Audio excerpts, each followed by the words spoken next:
नमस्ते बच्चों, I JVN Nishu Sharma, Jyoti Vidyapeeth women's university, department of science and technology, faculty of education and mythology.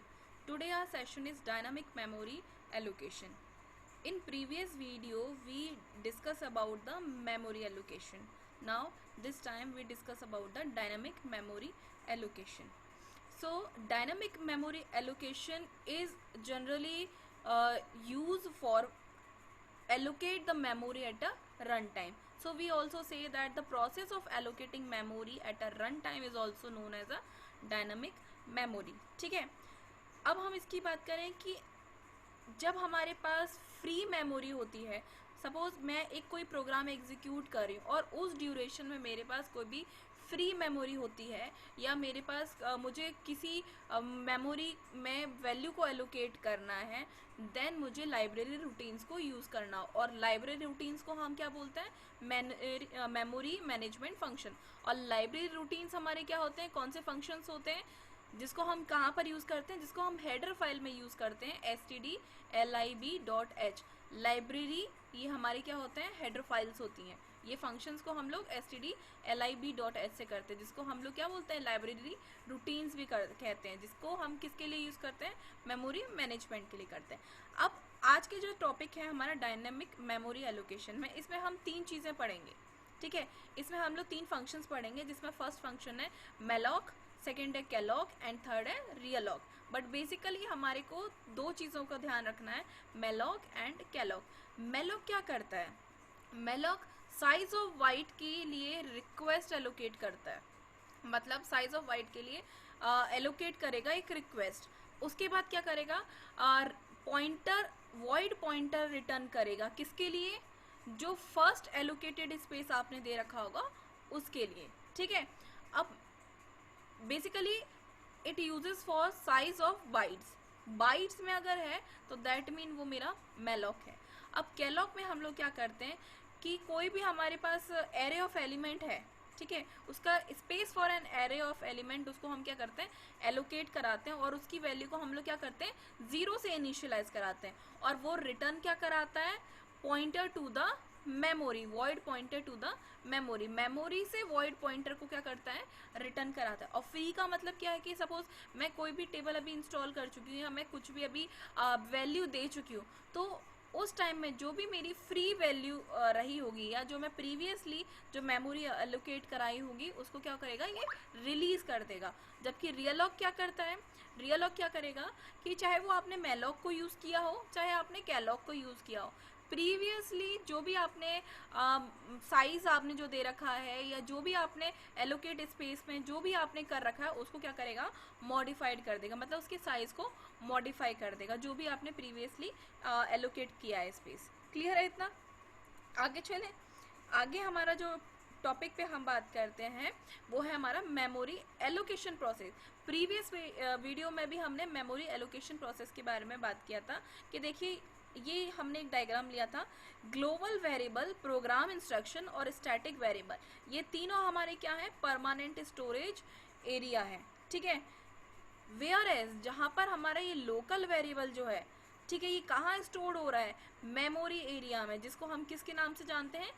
Stack के नाम से जानते हैं. ठीक है, और इसके लिए हमने बात भी किया था कि last in first out in previous video. ठीक है, अभी हम यहाँ बात करें कि ये फ्री स्पेस, ये फ्री मेमोरी लोकल वेरिएबल और या हम ये कहें कि स्टैक और परमानेंट स्टोरेज एरिया के बीच में जो हमारी फ्री मेमोरी होती है उसको हम क्या कहते हैं? Heap area. ठीक है, इस एरिया को हम लोग dynamic memory allocation during execution of the program भी कहते हैं. ठीक है, the size of heap keep changing, और इसका क्या साइज क्या रहता है? हमेशा चेंज होता रहता है. ठीक है, अब एलोकेट करते हैं हम ब्लॉक ऑफ मेमोरी. अब कैसे हम लोग एलोकेट करेंगे कि देखिए हमने यहाँ मेलॉग फंक्शन लिया है. अभी हमने बात किया था कि मेलॉग फंक्शन को या कैलॉग फंक्शन को या रियलॉग फंक्शन को हम लोग कहाँ यूज़ करेंगे? रन टाइम पे करेंगे मेमोरी के, क्योंकि डायनामिक मेमोरी हमारी होती क्या है? Run time memory. ठीक है, तो दिस फंक्शन क्या कर, ये फंक्शन क्या करेगा? ये रिजर्व कर देता है किसको? ब्लॉक ऑफ मेमोरी को, जो हमने साइज गिवन किया था और जो हम पॉइंटर पॉइंटर ऑफ टाइप जो वॉइड है उसको क्या कर रहा है, ये रिजर्व कर देता। दैट मीन इसका मतलब है कि we can assign it to any type of pointer.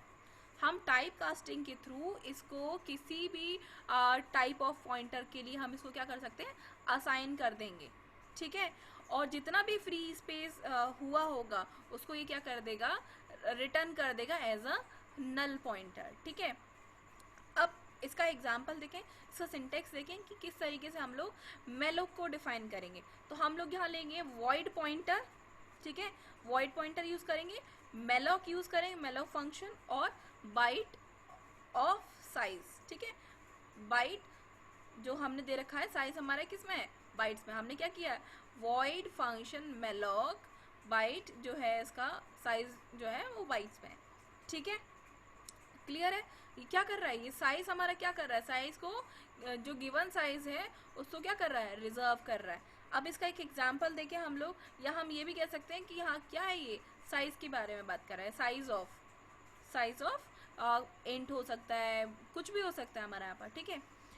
अब हम यहाँ बात करें कि एग्जाम्पल लें, ठीक है। सपोज मैंने एक एग्जाम्पल में हमने किया, एक इंटीजर लिया और हमने एक वेरिएबल लिया x, इसको हमने क्या किया है, पॉइंटर बना दिया है, ठीक है। अब x इक्वल्स टू हमने लिया कि कैसे लिया, अभी हमने यहाँ बात किया था कि वॉइड पॉइंटर, ठीक है। तो हमने यहाँ लिया इंट पॉइंटर, ठीक है, it can be int and it can be void. तो हमने यहाँ लिया इंट पॉइंटर मेलोक। मेलोक क्या कर रहा है, कितने बाइट का है, 50 बाइट का है, ठीक है।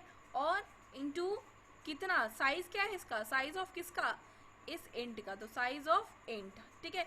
तो ये पूरी लाइन क्या करा रही है, मेमोरी स्पेस एलोकेट करा रही है, किसको, इस एक्स को, यानी कि क्या दे रही है, इसका एड्रेस दे रही है, इसका मेमोरी प्रोवाइड कर रही है इस एक्स को, ठीक है। अभी हमने यहाँ लिखा है फ्री एक्स, यानी कि ये क्या कर दिया, फ्री क्या कर रहा है, यानी कि रिलीज कर रहा है किसको, जो वेरिएबल एक्स में जो भी मेमोरी एलोकेट हुई होगी प्रीवियसली, उसको क्या कर देगा, रिमूव कर देगा, ठीक है। अब हम सेकंड बात करते हैं कैलॉक। कैलॉक हमारा क्या दूसरा फंक्शन है मेमोरी एलोकेट कराने के लिए, और ये भी हमारा रन टाइम पे चलता है। रन टाइम पे क्यों चल रहा है, क्योंकि ये हमारा डायनामिक मेमोरी एलोकेशन का पार्ट है, और डायनामिक मेमोरी एलोकेशन हमारा रन टाइम पर ही मेमोरी एलोकेट करता है, ठीक है। अब कैलॉक फंक्शन का हम लोग यूज़ करते हैं जैसे एरे और स्ट्रक्चर्स के लिए, ठीक है। अब जैसे कि हम इसका एक एग्जांपल ले रहे हैं, और ये भी हमारी क्या करेगा, नल पॉइंटर हमको प्रोवाइड करेगा। सपोज आइए हमने सिंटेक्स लिया है कि सिंटेक्स वॉइड कैलॉक, ये क्या करेगा, नंबर ऑफ आइटम और एलिमेंट, जबकि हमने मेलोक में क्या किया था, बाइट और साइज हमने लिया था, ठीक है। अब इसका एक एग्जांपल लें, अब इसको हमने किसके लिए, नंबर ऑफ आइटम और एटम साइज की बात करें, एलिमेंट साइज की बात करें, यानी कि हमने एरे बना दिया या स्ट्रक्चर बना रहे हैं। तो अब हम लोग स्ट्रक्चर का ही एक एग्जांपल लेते हैं कि स्ट्रक्चर में हम इसको कैसे डिफाइन करेंगे। कि स्ट्रक्चर सपोज हमने बनाया एम्प्लॉय का, ठीक है, इसमें एक नेम पॉइंटर ले लिया जो कि मेरा कैसा है, डेटा टाइप उसका कैसा है, कैरेक्टर, और एक सैलरी लिया, उसका डेटा टाइप मेरा इंटीजर है। ये मैंने स्ट्रक्चर बंद किया। अब मैंने टाइप डिफाइन कर रहे हैं, स्ट्रक्चर जो है किसका, स्ट्रक्चर एम्प्लॉयज़ का। एम्प्लॉयज़ का मैंने शॉर्ट फॉर्म दे दिया EMP, ऑब्जेक्ट प्रोवाइड कर दिया। अब EMP जो है उसको मैंने E1 नाम से क्या कर दिया, उसको पॉइंट कर दिया। अब E1 क्या कर रहा है, E1 करेगा कि एम्प्लॉय पॉइंटर कैलॉक 30, उसका 30 नंबर ऑफ आइटम है, और उसका जो साइज है, साइज ऑफ कहाँ से लेगा, इस एम्प्लॉय से लेगा। समझ में आ रहा है, हमारे जितने भी प्रोग्राम होंगे हम क्या करेंगे, साइज ऑफ एम्प्लॉय, और ये हम क्या है, नंबर ऑफ आइटम्स। क्लियर। अब इसके बाद हम लोग बात करते हैं रियल लॉक की। तो रियल लॉक क्या करेगा, सपोज इसका 30 है साइज, मेमोरी साइज, तो ये क्या कर देगा, इसका चेंज कर देगा। चेंज कराने के लिए इसका मैं 50 करना चाहती हूँ, तो बाय रियल लॉक मैं इसकी साइज को चेंज कर सकती हूँ। बाय रियल लॉक मैंने 50 ऊपर ले रखा, तो बाय रियल लॉक मैं मेलॉक का 50 से 60 कर सकती हूँ, ठीक है। तो इसके लिए एग्जाम्पल हम लोग सिंटेक्स देखते हैं कि रियल लॉक का क्या है। Realloc changes the memory size that is already allocate dynamically to a variable, ठीक है। अब इसका सिंटेक्स है हमारा void pointer realloc pointer comma new size. जैसे कि एक एग्जांपल लेते हैं रियलॉक का, कि हमने लिया पॉइंटर x लिया हमने, जो कि हमारा इंटीजर डेटा टाइप है। x जो है, x के अंदर हमने क्या वैल्यू मेमोरी एलोकेट की है, हमने लिया है मेलॉक का लिया है, ठीक है। तो int pointer malloc 50 into size of integer, अब रियल लॉग को हम कैसे यूज़ करेंगे? रियल लॉग को हम लोग यूज़ करेंगे x equals to integer pointer real log x, 100। तो अब हमने यहाँ पे क्या किया, ये जो x है, x वेरिएबल जो x है, इसको हमने क्या कर दिया, नई मेमोरी एलोकेट कर दी। अब इसकी मेमोरी कितनी हो गई, 100 हो गई। ठीक है, पहले क्या थी इसकी 50 थी, अभी क्या हो गई 100 हो गई। क्लियर है इतना? अब हम लोग बात करते हैं मेलॉग और कैलॉग में क्या डिफरेंस है। रियल लॉग तो दोनों पे ही अप्लाइड होगा, कैलॉग और मेलॉग में, लेकिन कैलॉग का डिफरेंस क्या है और मेलॉग का क्या है। तो कैलॉग को हम लोग जीरो वैल्यू, अगर हम बोलें कि कैलॉग हम जो मेमोरी एलोकेट जो कराते हैं उसको जो इनिशियलाइज कराते हैं किसके साथ कराते हैं, जीरो वैल्यू के साथ कराते हैं। जबकि मेमोरी मेलॉग में इनिशियलाइज जो हम मेमोरी करते हैं उसको हम कहाँ करते हैं, गार्बेज वैल्यू लेते हैं। ठीक है, इसको कैलॉग में हम जीरो वैल्यू से करते हैं और इसको हम गार्बेज वैल्यू से एलोकेट करते हैं। ठीक है, कैलॉग में हमारे नंबर ऑफ 2 आर्ग्यूमेंट होते हैं, जबकि मेलॉग में हमारे नंबर ऑफ आर्ग्यूमेंट हमारा 1 ही होता है।